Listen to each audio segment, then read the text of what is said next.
Welcome back to Warsheep Podcast, y'all. Shalom to you, shalom to you all.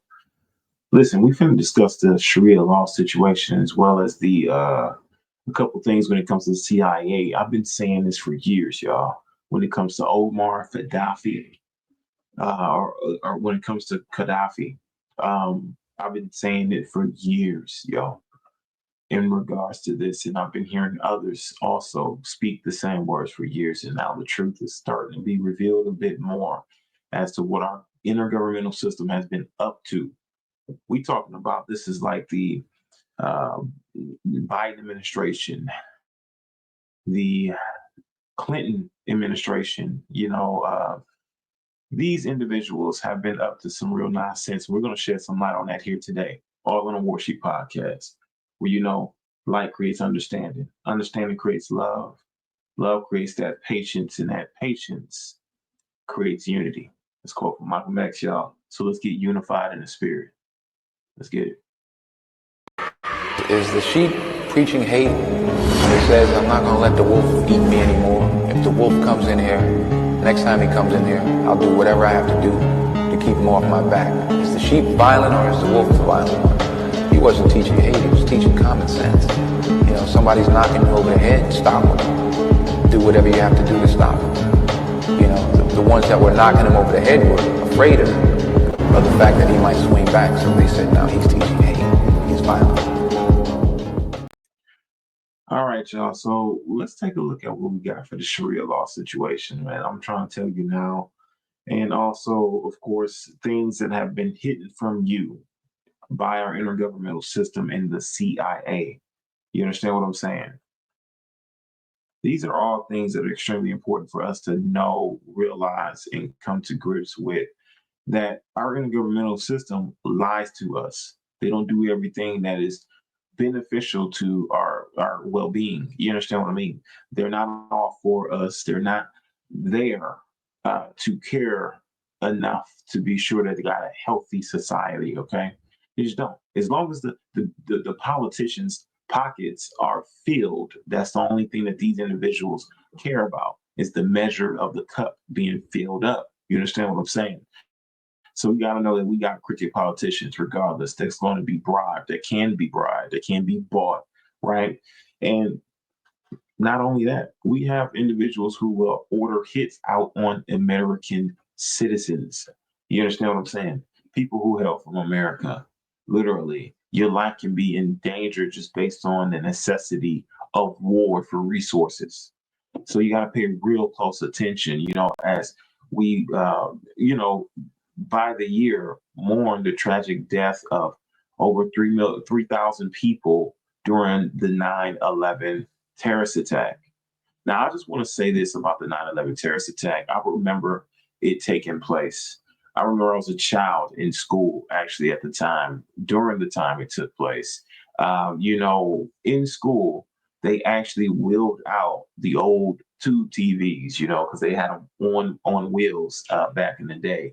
For all of you youngsters, the ones who are younger than I am, they had tube TVs sitting on rollers so they can just roll it out.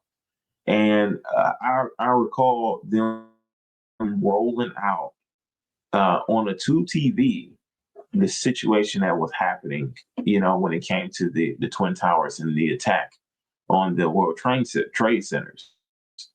And I think that was highly traumatizing for children that's in elementary school. You get what I'm saying? To not know and not be certain of what's going on in the U.S. Are we in war? Are they bringing war to U.S. soil? Are our life in jeopardy? What's going on here? Everybody's terrified. Everybody's afraid because there was a terrorist attack on the World Trade Towers. Now, later to grow up, right, and realize that the World Trade Centers were actually it was an inside job, and that these individuals orchestrated that attack on your loved ones, the ones who worked in those towers, and they literally deliberately murdered over 3,000 people in those towers. Okay, or let's say um,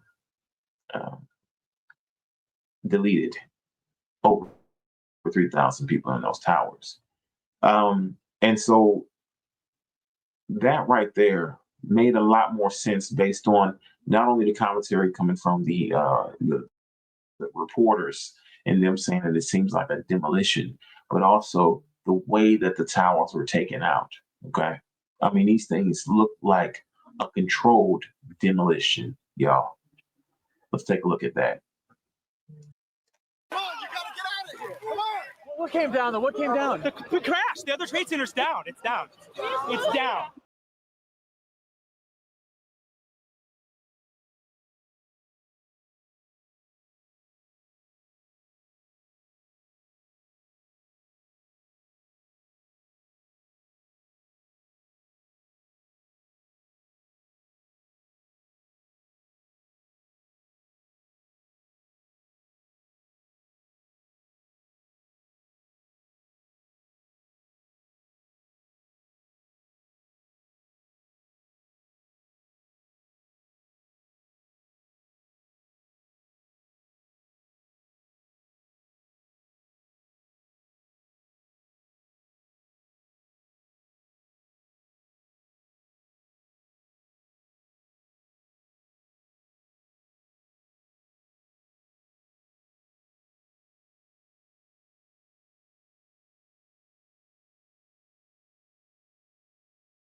All 60 on page 153.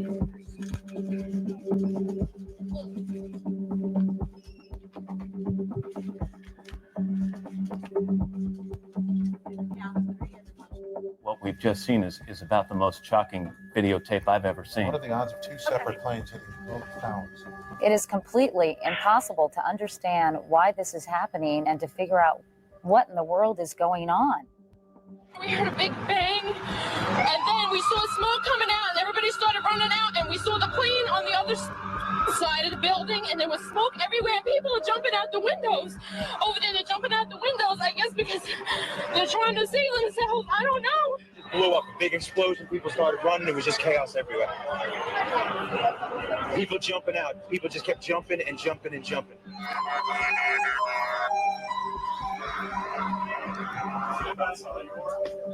Talk about it. Thank you all. Here we go. And now you have to move from talk about a possible accident to talk about something deliberate. Let's go to President Bush right now.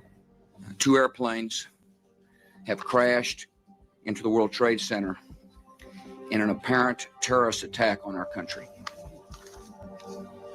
I have spoken to the Vice President, to the Governor of New York, to the Director of the FBI, and have ordered that the full resources of the federal government go to help the victims and their families, and to conduct a full-scale investigation and to find those folks who committed this act. Terror.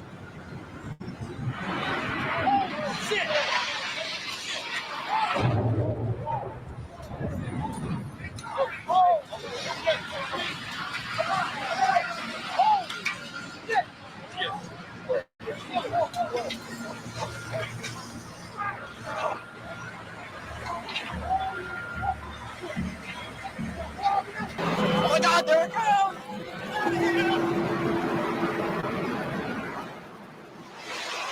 I hope I live. I hope I live. She's coming down on me. And there's, you can see perhaps the second tower, the front tower, the top portion of which is collapsing. Good Lord.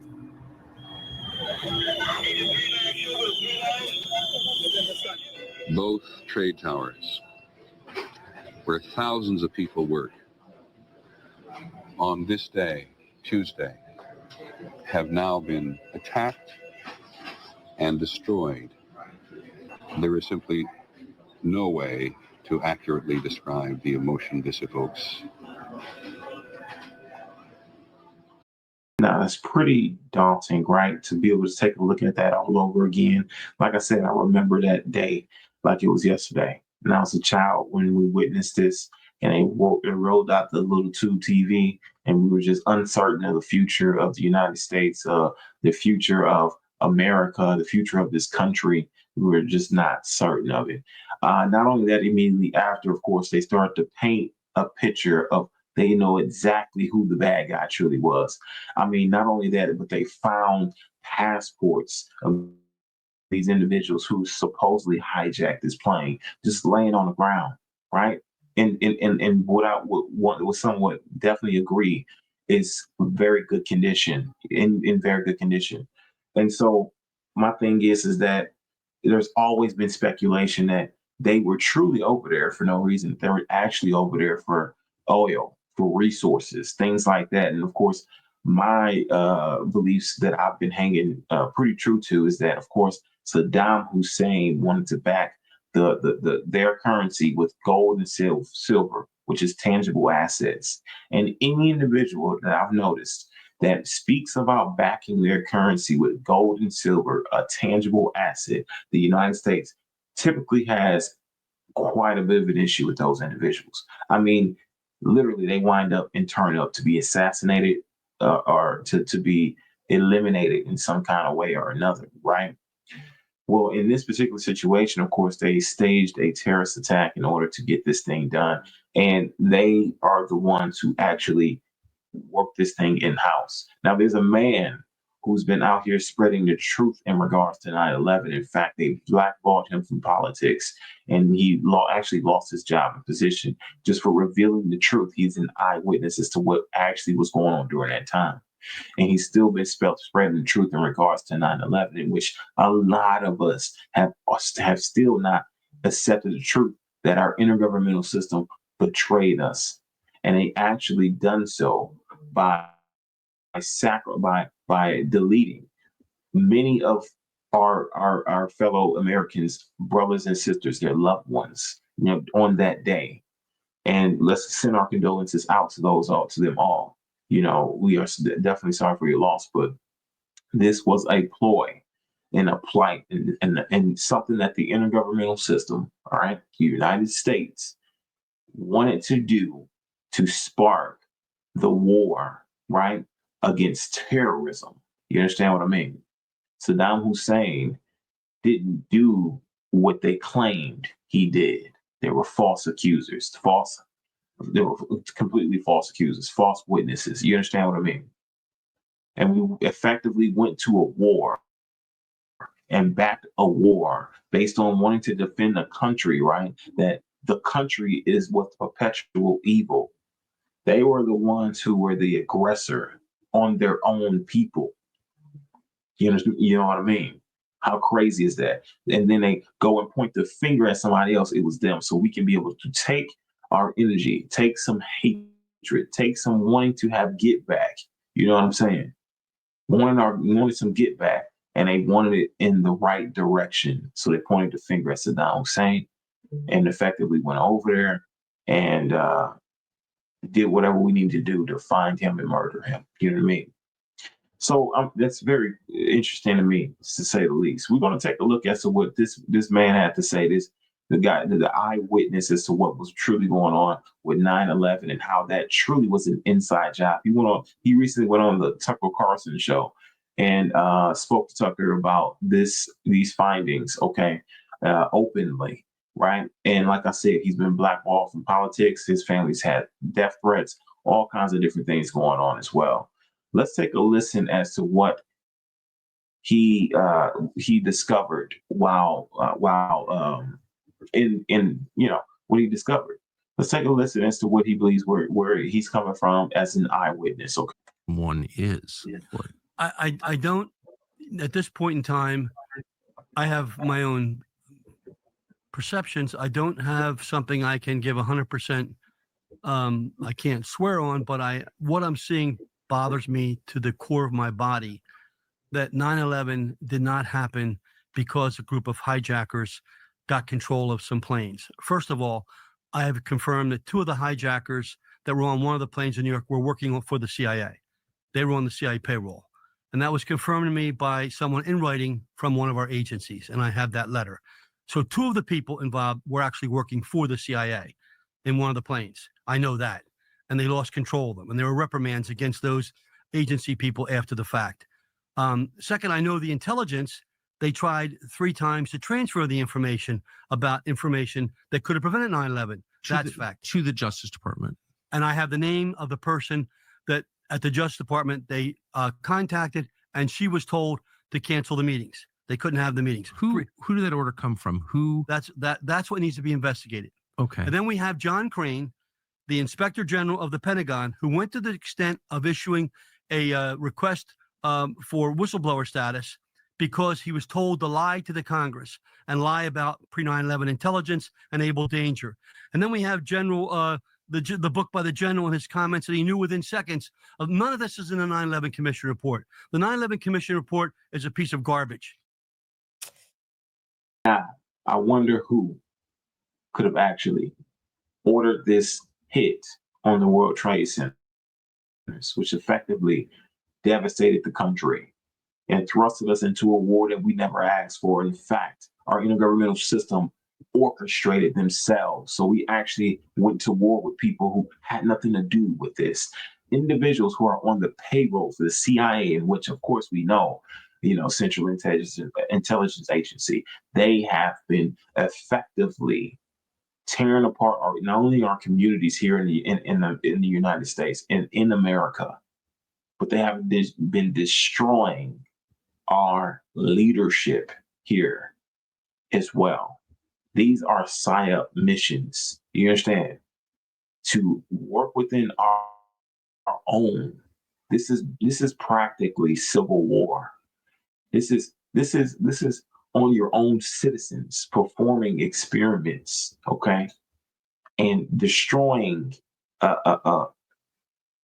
economies within your own country.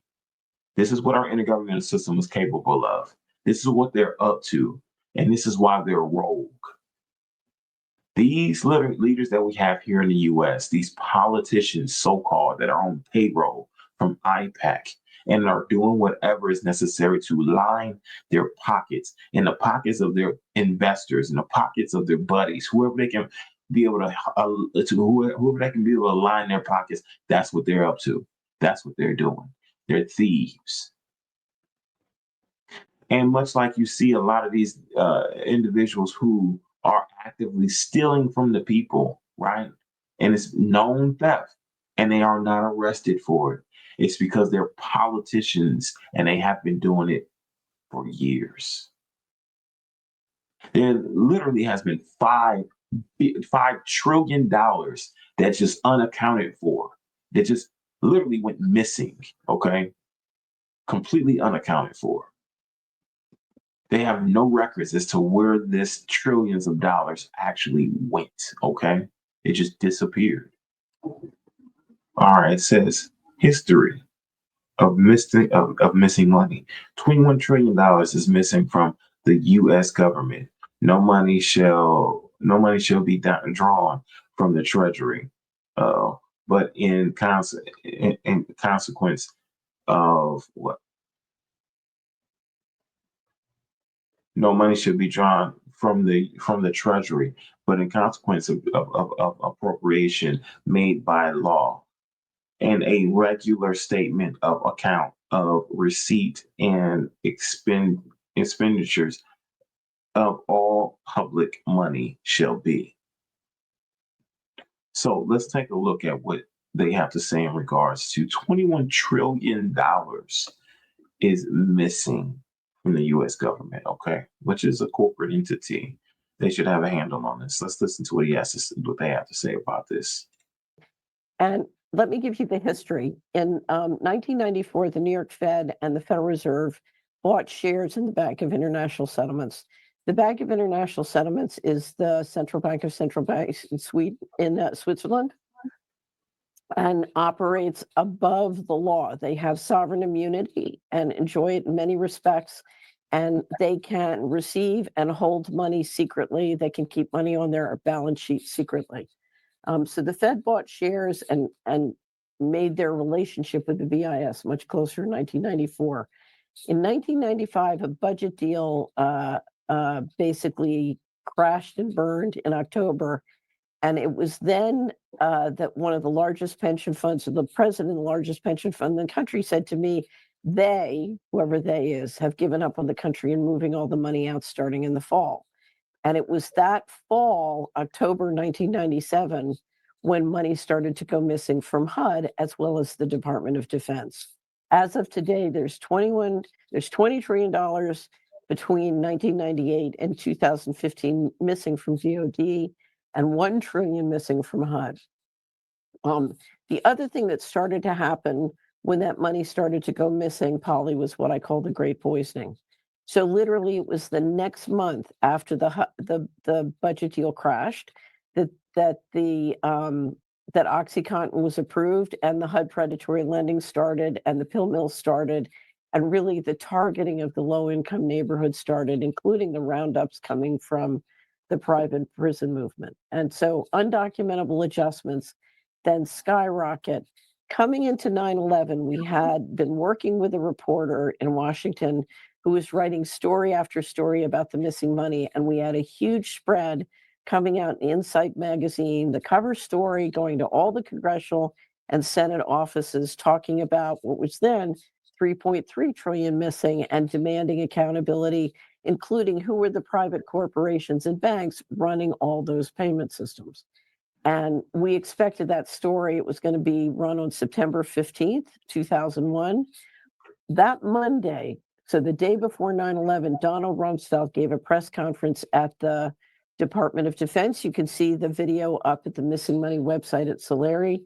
And he announced that the Department of Defense was missing $2.3 trillion. And we assumed he was trying to get ahead of our story. Well, we know that wasn't true. The next day, 9/11 happened. James Corbett has a wonderful video called 9/11 Trillions, where he describes how many of the offices that were blown up at the Pentagon and the World Trade Center related to securities and other financial operations, very much connected to the money that was disappearing. In fact, we were told that the office at the Pentagon that was blown up, or one of the offices, was the location for the Office of Naval Intelligence Research Group that was investigating the missing money. And so the rest is history. The Patriot Act had passed, and then the DOD got huge appropriations, and nobody really cared about the missing money. So let me go back to the chronology again. So fast forward, Carolyn and I kept tracking the missing money and kept tracking and tracking. And then in 2015, the financials came out, and it was the greatest missing money in 1 year. The DOD was missing 6.5 trillion in a year. And I started to talk about it publicly. I kept talking about it, but needless to say, nobody was really picking up on it after James Corbett made that great video. And so Dr. Mark Skidmore, who was a professor, expert in budgeting at Michigan State University. Guys, just think about the level of wickedness, of them being absolute crooks in this particular system. Who are they having to answer to if the people aren't stepping up, if they're not playing their part, right? If they're not fulfilling their duties and their role? Honestly, these are public servants who should be here to serve the public. And actively, these individuals operate as though they are our authority. We've allowed our government, our intergovernmental system, we allowed them to go rogue. They're here to protect our borders and to protect our property. And effectively, right, they have overstepped their boundaries in that and have stolen from the people. We need to redefine this, because my thing is that for this to be going on, the checks and balances here in this country are ineffective. Let's continue. University heard me, and he said, "Oh, wow, she must be wrong. It can't possibly, the Department of Defense can't be missing, 10 plus times its total budget in a year." And so he went to the financials on the DOD website and discovered, actually, I was right. There was 6.5 trillion of undocumentable. All 6.5 trillion. There's another $21 trillion that went missed in. This all lined the pockets of your politicians and purchasing things that honestly we don't need. Spending money to other individuals like arms dealers and things of that nature. This is where these funds are going. Let's Adjustments continue. at the Army and the Department of Defense. And so he called me and he said, is there anything I can do to help? And I said, yes, we've never done a complete survey of all the financial statements in all the years from fiscal 1997 to 2015. Would you get some of your students and do a complete survey? And sure enough, he did. And to his shock and amazement, I had the number up to 12 trillion. He got it to 21 trillion. And interestingly enough, Polly, when he published his big report in 2017, again up at missingmoney.solari.com, what did we discover?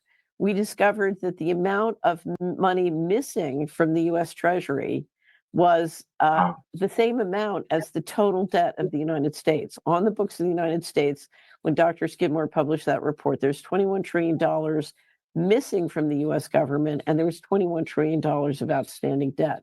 And I'll explain why that's important in a second. A lot of pressure was brought on the Department of Defense to produce audited financial statements. Once again, so actively, all of this money that went missing is money that they actually stole from the country, from the American people. Wow. 21 as a negative on the books. On the books, we got a 21 trillion as a capital loss. And 21 trillion just miraculously, mysteriously disappear. Our checks and balance system, what we're doing is corrupt. And it's not something that it goes unchecked.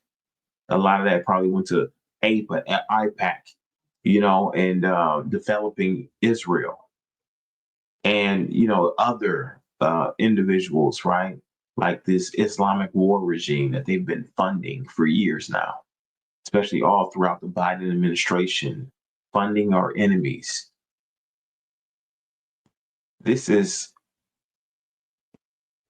very interesting.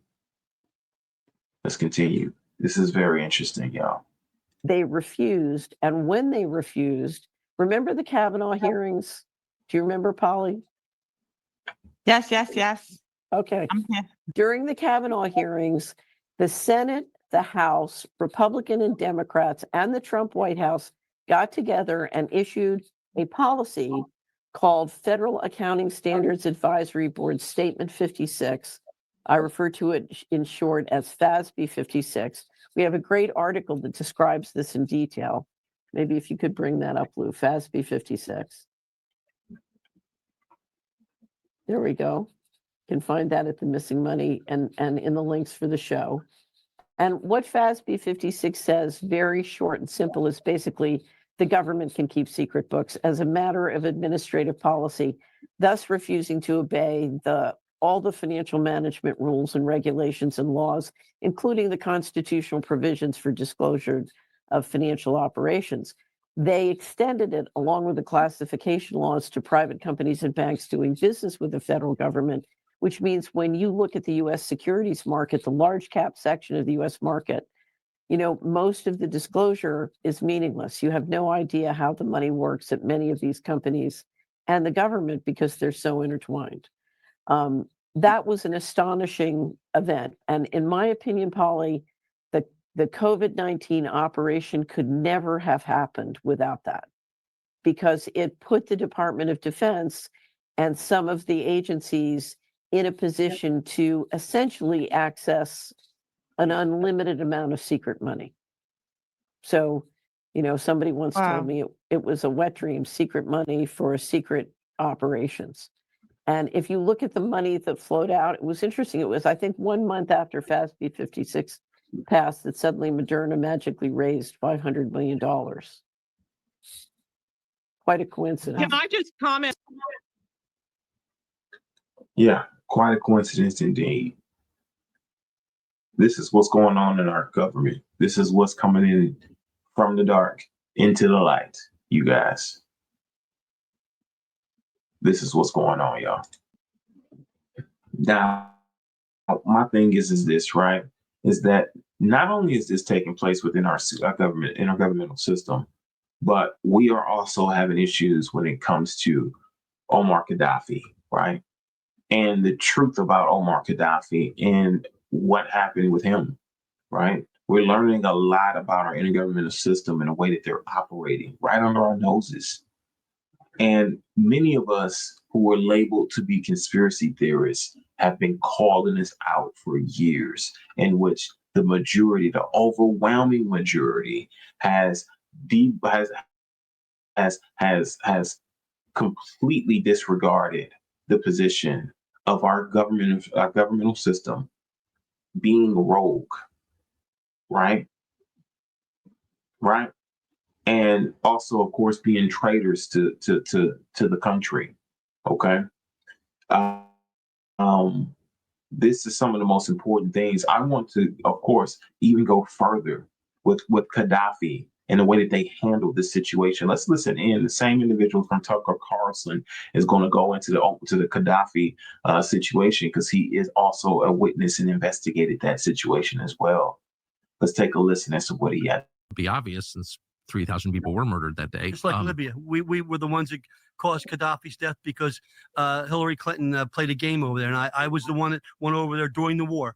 Gaddafi asked me to come over. I took a Biden staffer and a Bush staffer and a film crew leader from ABC One in New York, Larry Menti, with me, and a cameraman, because I didn't want the CIA to set me up. I hand carried the letter back from Gaddafi offering to resign.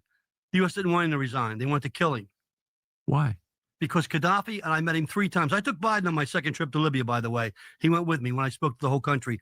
At every meeting I had with Gaddafi, he wanted 2 things. He wanted to unite the African continent into a group of nations economically, like European gold, like the European economy. He wanted to base it on the gold standard. And the U.S. and Europe didn't want that. And the other thing is they wanted control of his oil, and they wanted control of his sovereign wealth. So Gaddafi had to go. That's outrageous, and it's wrong. Yeah, but that, I think, sounds right to me. I mean, but we've allowed so many of our kids to be drawn into conflicts, to be killed. And these people doing this they've never served in any capacity in our country. They've never been in the military. They've never served on a fire ground. And it's outrageous that they think they can get away with this and sit back and make all this money. It's outrageous. Positively agree with that. It is out. Now, we just, of course, heard what he had to say in regards to Gaddafi and how he tried to unite the African continent. You got to understand, Africa would be a global power if they understood how to unite. Of course, this is a continent that has the most rich and dense in minerals, okay, and a lot of resources within Africa. If Europe and America were totally against the African continent, our brothers and sisters in Africa uniting under one umbrella, right, and having the same power structure as, I guess, a lot of these Western societies and societies abroad, they would be a powerhouse, a world power, and it would be pretty quick that they'd do so. And so, since Gaddafi understood this and knew that they were being literally castrated for their resources, he did not only care for his own country, but he also cared for the country and the continent of Africa, uniting it and putting under a gold standard. What continent holds the most amount of gold? You guessed it, Africa. So my thing is this, right? Does this not seem like a ploy to be able to keep a certain position of power? Because obviously they had to get rid of Gaddafi for promoting this ideology, for promoting this agenda. They didn't just want to sit him down. They wanted to completely eliminate him. Okay, they wanted to delete him. So, that's one of the biggest things. And as you can hear, this man, he's telling you verbatim what was going on. This is a few years ago. Okay, this took place. He still understands exactly what was going on to this day. So we have to have an understanding as to what our government is. Our government is all about. They're sitting back, getting fat off your hard-earned, your hard work. Okay, getting fat off the calf. Not having to put boots on the ground for any war, effectively selling out America, selling out the American people, okay, and turning their back on the very democracy, the very republic that formed this country. They're willing to sell you out to anybody, to the highest bidder, okay, in order to gain for their own selves, okay, filthy lucre. This is what we're dealing with here in this country. This is what we should start to fight against, speak against. You understand what I mean? March against is our intergovernmental system going rogue, as they have been going rogue. Individuals are not playing ball the way that they should here in the United States. Our intergovernmental system is going rogue, y'all. And that's one of the biggest things we have to realize and identify, that no longer is it about integrity, right, or honor, but for that matter. The biggest crooks are the politicians.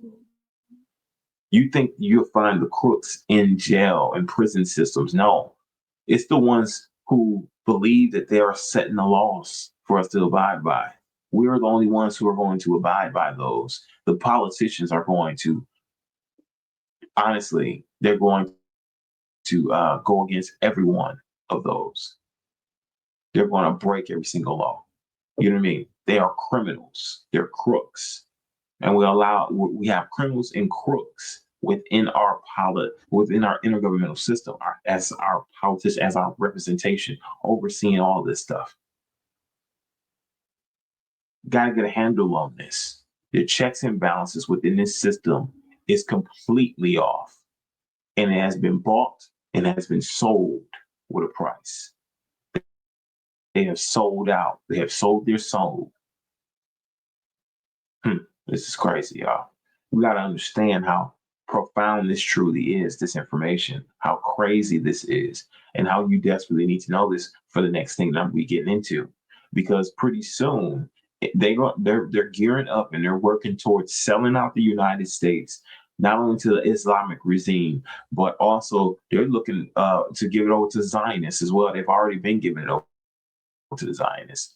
But the Islamic regime, and the reason why they've been funding them so much, right, and opening up our borders so we can be able to get trafficking in and out easier, right, so they can be able to sell children into slavery, things like that.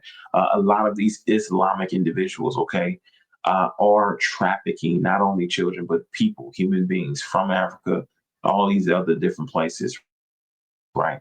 They're into heavy trafficking, okay, till this day. And so opening up the borders made it more, like, of course, a lot more easy much more easy to get in and out of the country without having a bunch of problems to have to face. Okay. Now that these tariffs are out, right? Our tariffs are out on these other countries. This makes it extremely difficult for shipping and handling. It makes it extremely difficult for shipping. Things are getting stuck at customs, and people got to pay quite a bit of cash in order to get things around. Okay. And so that's one of the biggest things that they're extremely pissed about, is that they cannot move what they want to move as easy as they wanted to move it before. Right. And Father, help us for whoever wants to take over this country next, because even now the Trump administration is compromising a bit. They're compromising in certain things, and they have honestly been compromised themselves in the morals and the standards that they should be standing for in office. A lot of you voted for them. You understand what I'm saying? And I don't blame you for voting for him. I blame him for abandoning his post in areas. Got to hold him fully accountable, right?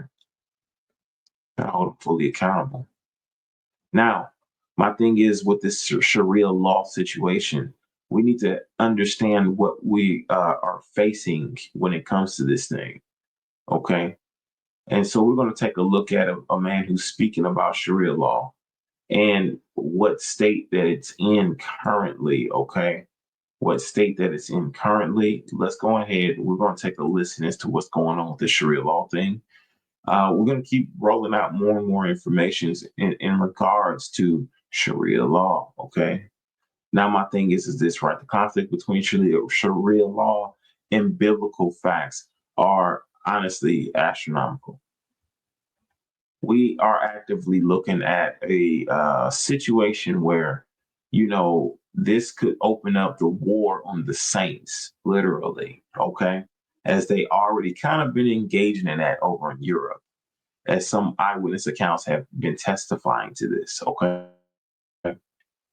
So we have to have an understanding as to what we're dealing with, as to where Sharia law and the Muslim and that Islamic regime, the radical Israel, the radical Islamic individuals who believe in Sharia law will take and bring war to those of you who believe in a Messiah, Jesus Christ, Yahweh Shai, as the one and true Messiah. This will challenge your salvific walk in many ways that you would have never imagined. Okay, to be beheaded for your belief. Okay, just as the apostles were, to be beheaded for your belief, to be crucified for your belief. You understand what I'm saying?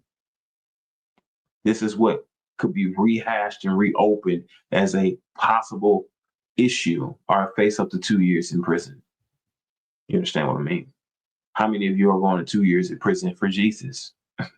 Put hashtag Jesus in the comment section below if you're doing so. Let's listen in on this guy and hear what he has to say in regards to what we need to expect here in the United States. They're actively looking to aggressively move on the United States and take over certain parts of our intergovernmental system and introducing Sharia courts to our country. You understand what I mean? I know there's quite a few people that's fighting back against this, but depending on who we have in office, depending on who is in charge, this may collapse indefinitely, and it may just allow them to have their way if we have individuals who are capable of being bought. Let's take a look. Declared a war declared on Jesus himself in Britain. Britain has outlawed prayer. Whether you pray at home, you pray in public, you lay hands on anyone and pray in the name of Jesus, even with total consent, preach the name of Jesus, hand out a Bible, they will arrest you and charge you and put you in jail for 2 years. They have criminalized Christianity. And with this, there's a direct attack on the church. There's a direct attack on Jesus himself. Yet you can say jihad in the streets openly. And actually, every other religion is not only accepted, but widely celebrated in Britain right now. And so this charge is being led by the government. They are trying to effectually become God. They want to be the supreme authority. And as it stands right now, even they said if they can prove that you're praying to Jesus in your head, yes, praying in your head, they will arrest you right now and they will charge you and penalize you with 2 years in jail. So Britain has launched an all-out attack on the church and an all-out attack on Christ when the entire heritage of Britain and the foundation of which they stand on was all founded by the Bible. It was all biblical values of which Britain was even built upon. So as this war grows and as this war heats up, we can see the war that's been launched on Christ himself in Britain. I love you. So there's been a war declared on Jesus himself.